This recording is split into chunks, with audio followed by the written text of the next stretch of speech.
Oi, pessoal, tudo bem?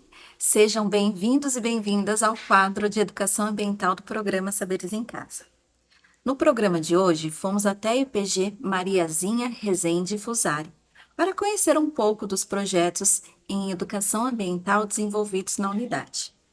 A necessidade surgiu do descarte irregular que a população fazia em frente à escola, ocasionando diversas problemáticas, como mau cheiro, a presença de animais sinantrópicos como ratos e baratas e até queimadas de lixo. A diretora Alexandra irá nos contar como foi este processo.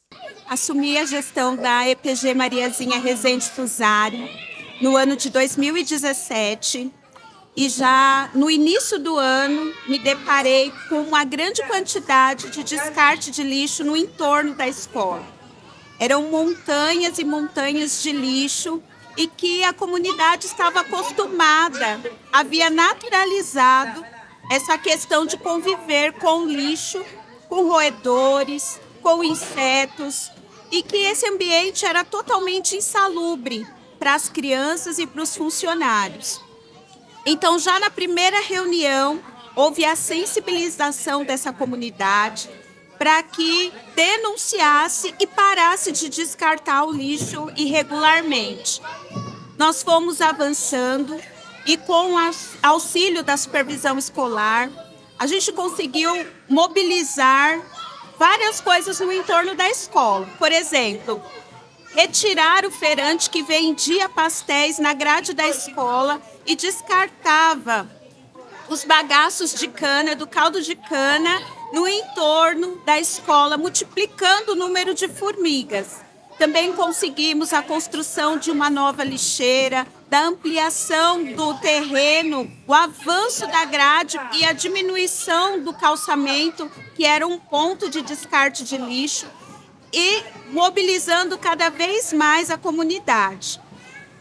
Muito interessante é que a comunidade naturalmente foi gostando de um ambiente mais saudável.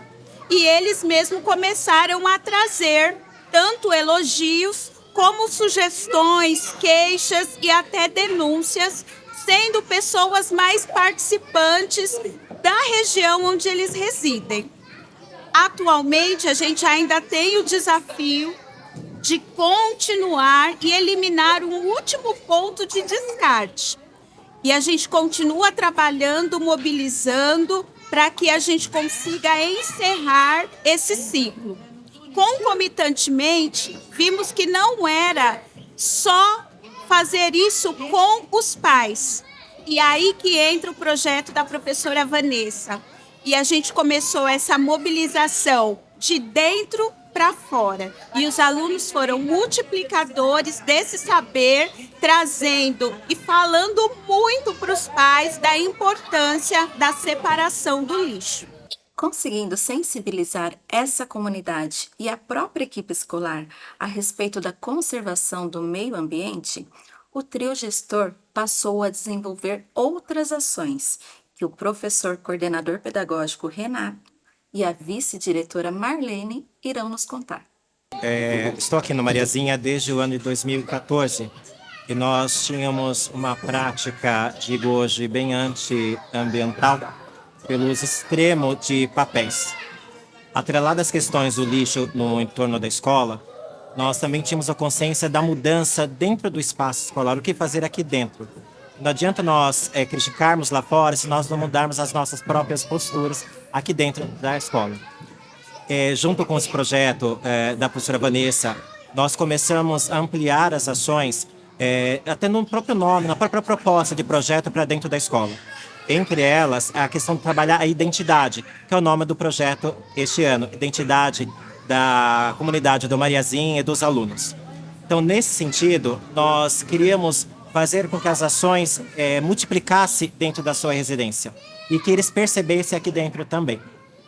Com essas ferramentas que a própria Secretaria da Educação ela garante, fornece para os professores por meio do netbook, nós conseguimos ampliar o uso desses aplicativos e substituiu, logo desde o primeiro dia de aula, o uso de papéis. Então, nós não usamos papéis para planejamento nem de projetos. Então, na primeira semana, um cálculo base do ano anterior, nós conseguimos reduzir em 2.000 cópias, né? Tirando de circulação 2.000 folhas que estariam em uso, entre elas portfólio, planejamento e cópias. Ao longo do ano letivo, nós estamos trabalhando com os professores no sentido também de diminuir a necessidade da folha, da reprodução, do uso de materiais que iam, de repente, ser descartados das maneiras mais diversas, de forma inadequada. Com isso, nós procuramos priorizar também, tanto dentro como fora da sala de aula, materiais que pudessem ser reutilizados. Desde o brincar heurístico, né, com a coleta de materiais do próprio entorno da escola, como materiais que também poderiam ser recicláveis depois do seu uso, como cartazes com papel craft, outras folhas que poderiam ser descartados e ser reutilizados. Assim, sempre há um embate, né? Assim, primeiro, assim, é um desafio muito grande, mas nós conseguimos. Por exemplo, já faz 15 dias que não há nenhum pedido de cópia. Então, assim, quantas folhas que foram economizadas só desses últimos 15 dias agora, no finalzinho agora de outubro. Então a gente vê que está caminhando, sentimos a necessidade de ir mais além, como a diretora falou, eliminar o último ponto de descarte, mas nós temos percebido uma comunidade mais participativa e a mudança de concepção de boa parte já dos professores. Uma outra ação que também é parte da educação ambiental feita aqui na EPG Mariazinha é sobre a redução de copos descartáveis. Então, desde que viemos para cá, nós percebemos a compra exacerbada de produtos descartáveis. E como parte dessa ação, aqui na escola nós promovemos a adoção de canecas. E em concomitância com os projetos de recicláveis e também do entorno da escola, existe também o projeto Adote uma Caneca. E para finalizar esse projeto, agora no último Dia dos Professores, em comemoração ao Dia dos Professores e dos Funcionários, nós entregamos as canecas descartáveis para que as canecas de plástico, para que todos tivessem a sua própria canequinha e nós não compramos mais copos descartáveis. E é claro que os educandos não poderiam ficar de fora, né? A escola passou a desenvolver ações onde os educandos entram como protagonistas na destinação adequada dos resíduos orgânicos e recicláveis, especialmente nos momentos das refeições. O projeto, ele iniciou lá no ano de 2021, um período pós-pandemia, vamos assim dizer, né? Porque nós estávamos voltando de 1 ano e meio de aulas à distância, né? Já online. E quando chegamos na escola, que eu comecei a perceber que as crianças... A gente já havia trabalhado coisas muito significativas durante o período da pandemia em casa, buscando usar aqueles materiais que eles tinham em casa, que eram os recursos próprios, que, querendo ou não, era reciclagem. E quando chegava na escola, o que a gente falava dentro da sala de aula não era o que acontecia no ambiente escolar, no espaço de vivência. Então, foi quando começou a me incomodar. Na época, vinha muito aqueles lanchinhos individuais por conta do período da pandemia. Então, eles jogavam, na época nós tínhamos 2 lixeiras, e aí eles jogavam tanto as embalagens recicláveis como os lixos orgânicos nos mesmos recipientes. E aí foi quando surgiu o estalo, assim, um incômodo, e eu falei, a gente tem que fazer alguma coisa que desenvolva e que crie essa consciência deles fazerem essa separação no ambiente escolar, que é onde eles vão conseguir levar isso para casa deles, né? Então, foi quando eu pensei em colocar uma lixeira específica para esse descarte do lixo reciclável. E aí, na época, na escola, nós tínhamos algumas lixeiras coloridas. E aí, eu pedi para a diretora para a gente poder usar uma lixeira dessa. Só que, só colocar a lixeira lá e pedir para eles descartarem a partir do que a gente já tinha conversado, a partir do que a gente vinha trabalhando na sala de aula, não teria significado. Então, eu pensei que tinha que ser uma coisa lúdica, porque são crianças de educação infantil e de creche que nós estamos falando, né? Então, eles precisavam ver alguma coisa lúdica que pensasse, ali eu tenho que jogar o lixo de forma correta. Então, foi quando a gente construiu o mascote. Passei as ideias para as colegas, elas aprovaram, abraçaram a ideia, a gente começou a trabalhar junto. Só que, além de ter um mascote, a gente precisava o quê? Que eles fossem protagonistas desse processo, para que tivesse significado para eles. Então, foi quando eu pensei que ele tinha que ter um nome, mas não tinha que ser um nome que eu, professora Vanessa, definisse, que o coordenador definisse, ou que as colegas definissem. Tinha que ser um nome que as crianças participassem. Então, nós pegamos algumas sugestões das professoras, construímos um painel e aí os próprios alunos votaram no nome que eles preferiam. Claro que foi ao longo de algumas semanas, onde a gente tentava atrair a atenção da criança para aquilo que estava acontecendo. Então, a gente passava pelos corredores e falava, olha, eu acho que o Papa Pet vai ganhar, o que vocês acham? Então, eles ficavam naquela vibração, naquela empolgação, esperando o que acontecesse. E aí a gente reuniu todas as salas de estágio num período, e aí fizemos a contagem de votos com todos eles, e foi aquela festa, aquela empolgação, porque eles se sentiram participantes de todo esse processo, né? Em relação ao que eles, como eles aderiram, como eles começaram a separar, foi muito natural. Muito natural, porque eles participaram desse processo.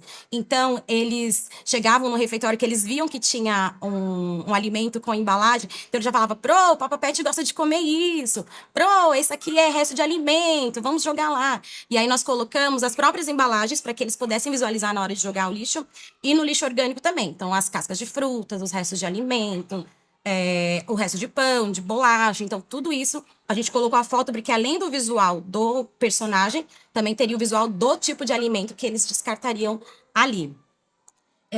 A gente percebeu que as crianças foram abraçando essa ideia, porque a gente via no dia a dia. As crianças maiores do estágio 2 ensinavam as menores do estágio 1. Então, foi bem legal ver essa participação, esse crescimento. Em casa também a gente começou a ter alguns relatos das famílias falando do que as crianças haviam comentado em casa. Então eles chegavam e falavam assim: ai, olha, hoje eu separei o papel da bala, que minha mãe ia jogar no chão. Eu falei para ela que não pode jogar no chão. Então essas foram coisas bem legais que a gente escutou de relato dos pequenos, que transformou uma ação que a princípio era uma coisa só para separar o lixo no refeitório, e se transformou numa coisa muito maior, porque eles levaram isso para casa, né? Algumas famílias começaram a perceber, começaram a perguntar, então a gente postava, colocava nos grupos, nos WhatsApps, e aí começou a dar muito certo. Dificuldades a gente não encontrou no começo do projeto, porque, como eu disse, eles são muito pequenos, a gente atende creche e pré-escola.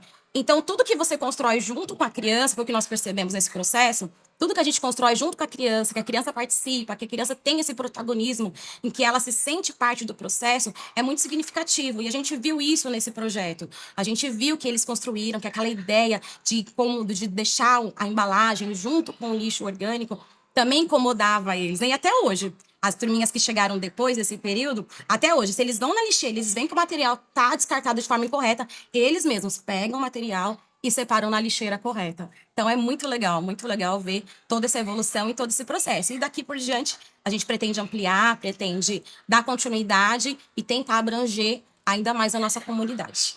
Envolver os educandos em práticas como esta é extremamente importante, para que desde cedo eles se vejam como agentes fundamentais da conservação do meio ambiente. Agradecemos à EPG Mariazinha Rezende pela participação e até o próximo programa. Tchau, tchau!